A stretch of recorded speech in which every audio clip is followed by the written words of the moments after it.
থেকে হয়ে আসা অন্ধকার, প্ল্যাটফর্মে ধোয়া ওঠা চায়ের ভার। থেকে হয়ে আসা অন্ধকার, প্ল্যাটফর্মে ধোয়া ওঠা চায়ের ভার।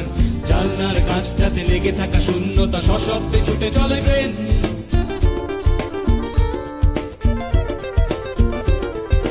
হেলে আসা মুখগুলো ভোরবেলায়, লুকোচুরি আর চোর চোর খেলায়। বিএনপির প্রতিজ্ঞা দেশের মানুষের কাছে, আসুন আমাকে ভোট দিতে হবে এমন কোনো কথা নেই। আপনার ভোট আপনিই দিবেন, যাকে ইচ্ছা আপনিই দিবেন, কিন্তু আমার হাতকে আপনি শক্তিশালী করুন, আমাকে সহযোগিতা করুন, যাতে আমি আপনার ভোটের অধিকার প্রতিষ্ঠা করতে পারি। এভাবেও ফিরে আসা যায়, এভাবেও ফিরে আসা যায়, এভাবেও ফিরে আসা যায়, এভাবেও ফিরে আসা যায়।